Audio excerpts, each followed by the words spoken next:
Hi hello నమస్తే welcome back to iDream media. ఈరోజు మనతో ఉన్నారు ఎన్ఐఎస్ఎం అండ్ క్యూపీఎఫ్పి సర్టిఫైడ్ అయిన సాయిరామ్ గారు. ముఖ్యంగా ప్రతి ఒక్కరికి కూడా మ్యూచువల్ ఫండ్స్లో ఇన్వెస్ట్ చేయాలనుకున్న వాళ్ళు ఎలాంటి ఫండ్స్లో ఇన్వెస్ట్ చేయాలి, అసలు నేను ఎన్ని ఫండ్స్లో ఇన్వెస్ట్ చేయాలి అని డౌట్స్తో ఉంటారు కదా, ఆ డౌట్స్ని ఈరోజు ఎపిసోడ్లో క్లారిఫై చేసుకుందాం. Hi sir. Hi Virat. Sairam గారు, ప్రీవియస్ ఎపిసోడ్లో మీరు మ్యూచువల్ ఫండ్స్ గురించి మాట్లాడుతూ 45 ఏఎంసీ కంపెనీస్ విరాట్, అందులో కూడా 6 కేటగిరీస్లో ఉంటాయి. అంటే ఓవరాల్గా 200+ ఫండ్సే మనకి అవుట్పుట్ అయితే కనిపిస్తూ ఉంది. బట్ నిజానికి ఒక పర్సన్కి అసలు ఎన్ని ఫండ్స్ అనేవి సరిపోతాయి కంప్లీట్గా వాళ్ళ ఫైనాన్స్ని ప్లాన్ చేసుకోవాలంటే? సో చాలా మంచి క్వశ్చన్ విరాట్. నేను కూడా నాకు దగ్గరకు వచ్చే క్లయింట్స్ పోర్ట్ఫోలియో చూస్తూ ఉంటాను. సో చాలామంది అవుట్ సైడ్ నుంచి వచ్చే వాళ్ళందరూ 25, 30, 40 ఫండ్స్ కూడా తీసుకొని వస్తారు. సో ఇన్ని ఫండ్స్ ఎందుకు అని నాకు కూడా డౌట్ వేస్తుంటుంది. సో ఒక పర్సన్ వచ్చాడు మన వీడియోస్ చూసి. సో ఆయన పోర్ట్ఫోలియోలో 400 సెక్యూరిటీస్ ఉన్నాయి. సో లిటరల్లీ ఆ పోర్ట్ఫోలియోని మాన్యువల్గా మనం అనలైజ్ చేయాలంటే రోజుకు ఒక ఫండ్ అనలైజ్ చేసినా కానీ సంవత్సరం పైన పట్టు. Of course. సో సాఫ్ట్వేర్తో అనలైజ్ చేసినా కానీ మా సాఫ్ట్వేర్ కూడా హ్యాంగ్ అయ్యి 2 hours తీసుకుంది. జస్ట్ పెట్టుకుంటూ వెళ్ళిపోయారు ఆయన. సో నేను అడిగాను, సో ఎందుకు ఇన్ని వాటిని పెట్టారంటే, నేను నా ఫ్రెండ్స్ పోర్ట్ఫోలియో చూశాను. వాళ్ళ టాప్ రిటర్న్ వచ్చే స్టాక్స్ లేదా ఫండ్స్ యాడ్ చేశాడు. నెక్స్ట్ ఏదైనా ఎన్ఎఫ్ఓ వస్తుంది, okay, new fund offer ads వస్తాయి, వెంటనే యాడ్ చేశాడు. ఓకే. నెక్స్ట్ యూట్యూబ్లో ఎవరైనా ఇది మంచిది అని చెప్తారు, ఓకే, యాడ్ చేశాడు. చివరికి ఏమయ్యారంటే ఫండ్స్లో ఇన్ని ఫండ్స్లో ఇన్వెస్ట్ చేయడం వల్ల ఆయన ఇన్వెస్టర్గా అవ్వలేదు, కలెక్టర్ అయిపోయాడు, ఫండ్స్ కలెక్టర్. ఈ ఫండ్ ఇక్కడ ఉంది అన్నాడు. మొత్తం ఏమన్నా మార్కెట్లో ఉన్న ఫండ్స్ అన్నీ పెట్టుకున్నాడు. సో చాలా మంది కూడా అదే 400 కాదు, ఈవెన్ 25, 35 చేసినా కానీ మీరు కలెక్టరే అవుతారు, మీరు ఇన్వెస్టర్ ఎప్పటికీ అవ్వరు. సో మనకి పోర్ట్ఫోలియోలో మాక్సిమం రిటర్న్స్ జనరేట్ చేయడానికి 3 to 4 funds is more than enough. Proper utilization. ఎందుకంటే ఒక్కొక్క ఫండ్ 60 to 70 సెక్యూరిటీస్లో ఇన్వెస్ట్ చేస్తాయి. సో మనం ఎక్కువ చేసినా కానీ యూజ్ ఉండదు. సాయిరామ్ గారు, జనరల్గా ఒక ఫండ్లో పెట్టామంటే తర్వాత ఒక 50 నుంచి 100 కంపెనీలో మనం ఇన్వెస్ట్ చేసినట్టే, వాటిలో పార్ట్ ఓనర్ అనే చెప్పొచ్చు. అలాంటిది ఒక మంచి ఫండ్స్లో మనం సెలెక్ట్ చేసుకోవాలి, అది కూడా 2, 3, 4 అంటున్నారు కదా మీరు, ఎలా చూస్ చేసుకోవాలి ఫండ్స్ని, ఎన్ని ఉంటాయి అవి? మనం ఎప్పుడైనా కానీ పోర్ట్ఫోలియో కన్స్ట్రక్ట్ చేసేటప్పుడు 4 to 5 ఫండ్స్. సో అందులో ఫస్ట్ కేటగిరీ వచ్చేసరికి flexi or multi cap. Okay. So మన పోర్ట్ఫోలియో ఉండాల్సిన ముఖ్యమైన ఫండ్ అది. ఇదే మన కోర్ పార్ట్. అంటే మనం ఇల్లు కట్టేటప్పుడు పిల్లర్స్ ఎలాంటిదో, సో ఈ ఫ్లెక్సీ క్యాప్ కానీ మల్టీ క్యాప్ కానీ depending upon the risk capital of the person pillars లాంటిది. నెక్స్ట్ వచ్చేసరికి mid cap or small cap. So depending upon the risk capital of the client. Okay. So ఇవి ఎలాంటివి అంటే మనకి finishers లాంటివి, so అది మనకి హార్దిక్ పాండ్యా లాంటివి. సో లాస్ట్లో వచ్చేసి హిట్టింగ్ చేస్తాయి. సో నెక్స్ట్ వచ్చేసేసరికి ఒక డెట్ ఫండ్ లేదా ఒక ఆర్బిట్రాజ్ ఫండ్. ఓకే. రిస్క్ అనొచ్చా? ఇదేంటంటే మనకి స్టెబిలిటీ ఇస్తుంది పోర్ట్ఫోలియోకి.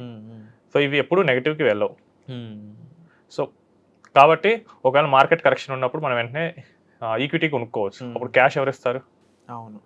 సో అదే మనం డెట్ పెట్టుకుంటే కనుక మనకి స్టెబిలిటీ వస్తుంది, మనకి మార్కెట్ కరెక్షన్స్లో మనం ఇక్కడి నుంచి తీసేసి వెంటనే ఇన్వెస్ట్ చేయొచ్చు. ఓకే. జనరల్గా సార్ ఇంకో చిన్న డౌట్ ఇక్కడ నాకు ఏంటంటే, నేను ప్రీవియస్ ఇన్వెస్టర్స్ కానీ నేను ఎక్కువ చూస్తున్న న్యూస్లో కానీ వినేది, సెక్టార్ కానీ లేకపోతే ఇలా థిమాటిక్ ఫండ్స్ అనేవి ఒక టైంలో హాట్ ఉన్నంత వరకు సేఫే, బట్ ఒక్కసారి అవి పడ్డం మొదలు పెడితే కొంచెం రిస్కీ అనేది విన్నాను. ఇది ఎంతవరకు నిజం?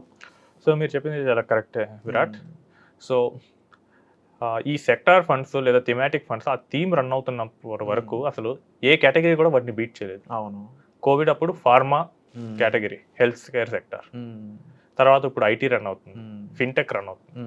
సో ఈ థీమ్ రన్ అయ్యేటప్పుడు అసలు ఏ కేటగిరీ కూడా దాన్ని బీట్ చేయలేదు. బాహుబలి అని చెప్పి మీకు 2007 ఆ టైంలో, 2004 నుంచి 7 ఆ టైంలో మనకి రోడ్లు ఇవన్నీ అప్పుడప్పుడే డెవలప్ చేస్తూ ఉన్నారు. సో అప్పుడు ఇన్ఫ్రా రన్ అయింది. కానీ ఇన్ఫ్రా 2008 ఆ టైంలో గ్లోబల్ రిసెషన్ ముందు ఎండ్ అయిపోయింది. ఓకే. సో మనం కరెక్ట్గా చూసుకోకుండా ఇన్ఫ్రా బాగా వచ్చేసిందని పెట్టేస్తే ఏమయ్యేది? సో టు బి స్పెసిఫికల్గా ఎస్బీఐ ఇన్ఫ్రాస్ట్రక్చర్ ఫండ్ 2007లో స్టార్ట్ చేశారు. ఓకే. సో అప్పుడు మీరు ఒక 10,000 ఇన్వెస్ట్ చేస్తే 2020లో కూడా అది సేమ్ 10,000 ఉంది. ఇంత రిస్క్ ఉంటుంది. సో మన కేటగిరీని కరెక్ట్గా అనలైజ్ చేయాలి. ఇది అందరికీ కాదు, ఓన్లీ ఫర్ అడ్వాన్స్డ్ అండర్స్టాండింగ్ ఉన్న ఇన్వెస్టర్స్కి. ఓకే. చాలా ఎక్కువ రిస్క్ తీసుకోవాలి. ఎందుకంటే కరెక్ట్ అయితే కనుక మనకి 40, 50, 60% వస్తుంది ఈజీగా. లేదు అంటే కనుక అది ఎప్పటికీ పెరగకుండా ఉంటుంది. సో ఇంకా అది పెరిగిద్దా లేదా అని అనుకుంటారు. సో ఈ సెక్టార్ అండ్ థీమాటిక్స్ ఓన్లీ ఫర్ ఎక్కువ రిస్క్ తీసుకునే వాళ్ళకి. నెక్స్ట్ ఇంత రిస్క్ తీసుకోలేను బట్ కొంచెం మోడరేట్గా ఉండాలనుకునే వాళ్ళకి కాంట్రా లేదా వాల్యూ ఫండ్. ఇదేంటంటే మార్కెట్కి రివర్స్గా వర్క్ అవుతుంది. మార్కెట్ పెరిగేటప్పుడు అందులో ఉన్న ఫండ్స్ పెరగవు. ఎప్పుడైతే మార్కెట్ రివర్స్ అవుతుందో ఆ ఫండ్స్ పెరుగుతాయి. ఓకే. సో ఈ 5 కేటగిరీస్ ఉంటే సరిపోతుంది. ఇంతకు మించి మనం ఏ కేటగిరీని యాడ్ చేస్తున్నా దానివల్ల వచ్చే యూజ్ ఏంటో తెలుసుకోవాలి. సో ఆల్రెడీ మనం పెట్టిన ఈ 5 వాటిల్లోనే దాదాపు ఎంటైర్ మార్కెట్ ఉంటుంది. సో అంతకు మించి మనం ఏ ఫండ్ పెట్టినా మనకి యూజ్ ఉండదు.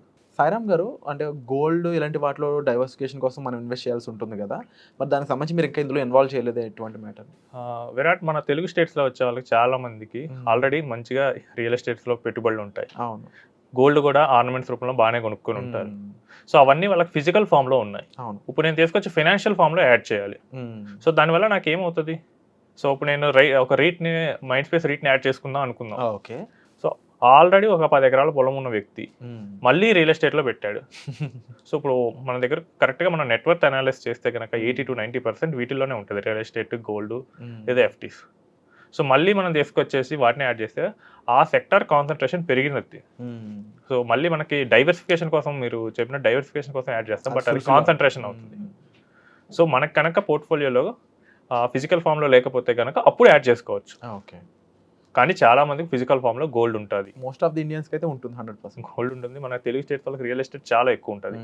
సో అందుకని వాటిని అవాయిడ్ చేయడం బెటర్. అలాగే సాయిరామ్ గారు, మరి మ్యూచువల్ ఫండ్స్ అనగానే మనకి ఇంటర్నేషనల్గా కూడా ఫండ్స్ ఉంటూ ఉంటాయి కదా, వాటిలో ఇన్వెస్ట్మెంట్ పరిస్థితి ఏంటి? సో ఇంటర్నేషనల్ ఫండ్స్ మనకి చాలా ఉన్నాయి Virat. So US Nasdaq funds ఉన్నాయి, చైనా ఫండ్స్ ఉన్నాయి. సో ఓన్లీ చైనా మార్కెట్లో ఇన్వెస్ట్ చేస్తాయి. తైవాన్ ఫండ్స్ ఉన్నాయి, జపనీస్ ఫండ్స్ ఉన్నాయి. ఓకే. సో ఒక్కొక్క కంట్రీలో ఒక్కొక్క స్పెసిఫిక్ ఫండ్స్ ఉన్నాయి. సో మేజర్గా నా సజెషన్ ఏంటంటే ఈ ఇంటర్నేషనల్ ఈక్విటీ అనేది, సో ఎవరికైతే ఇంటర్నేషనల్ ఎక్స్పోజర్ కావాలి, నా పోర్ట్ఫోలియో అని కొంచెం అడ్వాన్స్డ్ లెవెల్కి వెళ్ళిన వాళ్ళకైతే యూజ్ అవుతుంది. సో స్టార్టర్స్కి అవాయిడ్ చేయడమే బెటర్. ఓకే. సో పోర్ట్ఫోలియో ఎప్పుడైతే 50-60 lakhs అలా వెళ్తుందో, సో అప్పుడు డైవర్సిఫికేషన్ కోసం మనం ఇంటర్నేషనల్ మార్కెట్స్కి వెళ్ళొచ్చు. ఈ ఇంటర్నేషనల్ మార్కెట్స్లో కూడా యుఎస్ మార్కెట్కి వెళ్తే సరిపోతుంది. ఎందుకంటే మనకి యుఎస్ కంపెనీస్, అమెజాన్ ఇండియాలో ఉంది, అవును, అమెజాన్, నెక్స్ట్ జపాన్లో కూడా ఉంటుంది. So next Google, multinational companies, ఈ ఫ్యాంగ్ కంపెనీస్ ఉన్నాయి. So Facebook, Amazon, Netflix, Google. So వీటిలో ఇన్వెస్ట్ చేసినా కానీ అవి అక్రాస్ గ్లోబ్లో ఉంటాయి కాబట్టి సరిపోతుంది. అంటే ఒక యుఎస్ మార్కెట్లో వెళ్తేనే మనకి దాదాపు గ్లోబల్ వాటిలోకి షేర్ తీసుకున్నట్లే. మనం డైరెక్ట్గా ఫారెన్ ఈక్విటీస్లో ఇన్వెస్ట్ చేయాలంటే చాలా రూల్స్ని ఎదుర్కోవాల్సి వస్తుంది. ఫస్ట్ ఆర్బీఐ రిస్ట్రిక్షన్స్ ఉంటాయి, నెక్స్ట్ వాళ్ళ సెంట్రల్ బ్యాంక్ రిస్ట్రిక్షన్స్ ఉంటాయి, నెక్స్ట్ అక్కడ ఉండే స్టాక్ మార్కెట్ రిస్ట్రిక్షన్స్ అన్నీ ఉంటాయి. నెక్స్ట్ మనకు ఆర్బీఐ లిబరలైజేషన్ స్కీమ్ ప్రకారం మనం $2.5 lakh వరకు మనం పెట్టచ్చు. అండ్ రిప్రాట్రియేషన్లో కూడా మనకి ఎక్కువ ట్యాక్సే వేస్తుంటారు. మనకి ఇన్ని హర్డిల్స్ ఉంటాయి. ఇన్వెస్ట్ చేయగలను అంటే కనుక మనం చేయొచ్చు. మరి దీనికి ఈజీ రూట్ అంటూ ఏదైనా ఉంది? మనకి మ్యూచువల్ ఫండ్స్ రూపీస్లో తీసుకొని అక్కడ డాలర్స్లో ఇన్వెస్ట్ చేస్తూ ఉంటారు. ఓకే. మీరు డైరెక్ట్గా చేయాలంటే కనుక మీరు డాలర్గా కన్వర్ట్ చేసుకొని మీరు అక్కడ ఒక డిమాట్ అకౌంట్కి తీసుకొని అక్కడ ఇన్వెస్ట్ చేయాల్సి వస్తుంది. Long procedure. Yeah. And tax complaints కూడా పాటించాలి. సో అదే మీరు కనుక మ్యూచువల్ ఫండ్ రౌట్కి వెళ్తే కనుక, సో మ్యూచువల్ ఫండ్లో మీరు రూపీస్లో ఇన్వెస్ట్ చేస్తారు, అండ్ మనకి అక్కడ డాలర్స్లో వాళ్ళు తిరిగి మార్చుకొని ఇన్వెస్ట్ చేస్తారు, అండ్ ఆ డాలర్ రిటర్న్ అక్కడ వచ్చేస్తుంది. మళ్ళీ రివర్స్ మనకి రూపీస్లో ఇస్తారు. మనం ఎక్స్చేంజ్ కంప్లీట్గా త్రూ యాపే అవుతూ ఉంటుంది. మొత్తం మ్యూచువల్ ఫండ్ కంపెనీ చేసేస్తుంది. మీరు జస్ట్ నార్మల్ మ్యూచువల్ ఫండ్ లాగా మీరు ఇన్వెస్ట్ చేసేస్తారు. ఒక 1 lakh ఇన్వెస్ట్ చేశారు, ఆ 1 lakh ఈక్వలెంట్ మనీని వాళ్ళు నాస్డాక్ అయితే డాలర్లో అక్కడ తీసుకెళ్ళి అక్కడ వాళ్ళు ఇన్వెస్ట్ చేసేస్తారు. సో మళ్ళీ రివర్స్ డాలర్ పెరిగినప్పుడు, పోర్ట్ఫోలియో పెరిగినప్పుడు వాటిని సెల్ చేసేసి మనకు కావాలనుకుంటే మనం రివర్స్లో తీసుకోవాలి. అంటే సాయిరామ్ గారు, మీరు ఇప్పుడు ప్రీవియస్ ఎపిసోడ్లో చూసుకున్నా, ఈ ఎపిసోడ్లో చూసుకున్నా, చాలా different personalities, different types of investments గురించి మాట్లాడుతూ ఉన్నారు కదా.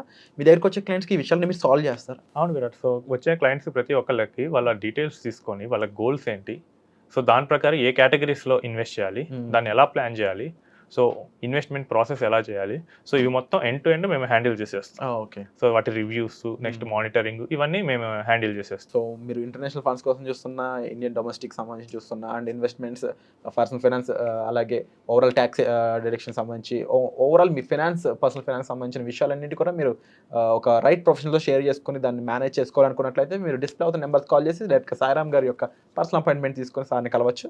సో వచ్చే ఎపిసోడ్లో మళ్ళీ కలుద్దాం. మీకు ఎటువంటి డౌట్స్ ఉన్నా సరే కామెంట్ సెక్షన్లో మెన్షన్ చేయండి. Thank you so much sir. Thank you Virat.